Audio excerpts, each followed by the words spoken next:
In this video, I'll show you how to solve the ALEKS problem called Interpreting the Angular Probability Distribution of an Orbital. So this problem is going to give you a sketch of either a p orbital or a d orbital.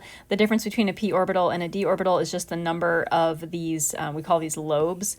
A d orbital has 4 of them, whereas a p orbital only has 2. These little spherical lobe areas, these represent the areas where electron or electrons are located. So in the area that is shaded kind of this red color, this is where we would expect to find an electron, either here or here, not outside of those red areas.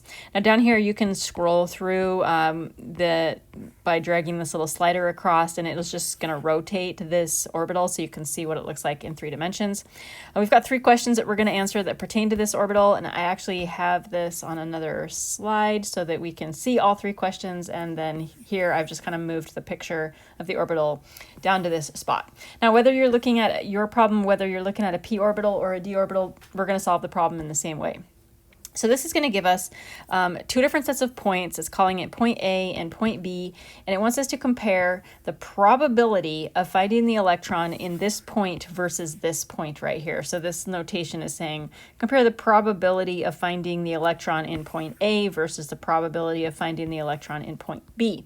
And these points have a particular distance associated with them, which is not really relevant to the problem because the distance is much smaller than the size of the orbital. That information is given to you up at the top of the problem. So you don't have to worry about the distances. At least I didn't come across any problems where I had to worry about the distances. What you do have to worry about is where it's directing you to, the location that it's directing you to. So for my first problem, it's telling me the point A is above the nucleus along the positive z-axis. So here is my z-axis. The positive direction is up here. So point A is somewhere up here. That's really dramatic. It's probably a lot lower than that. And then my point B is below the nucleus. The nucleus is at the center, by the way, the origin of the x, y, z.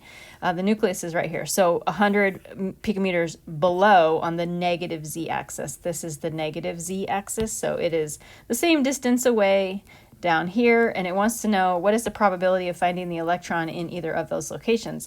Now really what we're looking at is just comparing these locations relative to the lobes of this orbital. There's symmetry in these locations. They're both along the same axis. They're both along the z-axis. They're the same distance away from the nucleus. There isn't really anything different about these points at all, aside from that one of them is on the top half of the graph and one of them is on the bottom half of the graph. These 2 points have equal probability of finding an electron, and in fact that probability is 0 because these points are lying outside of the lobes. So for our second scenario, it says point A is in front of the nucleus along the negative y-axis. The y-axis isn't labeled, but it's this guy right here. So this is our y-axis, and it also extends back here as well. And one of our points, it says, is in front of the nucleus. So we'll say it's located right around here. But be careful, with this representation, with the way that it's drawn. Maybe kind of looks like this point is inside the lobe, but it's not. You got to think about this. Remember, you have the ability to rotate this around. So this is sticking out in front of these 2 lobes. Use that tool to drag the orbitals around so you can see it in 3 dimensions. Our second point is to the right of the nucleus along the x-axis. So our second point is going to be located right around here, and that point is inside this lobe. This is inside the lobe. This lobe lies along the x-axis.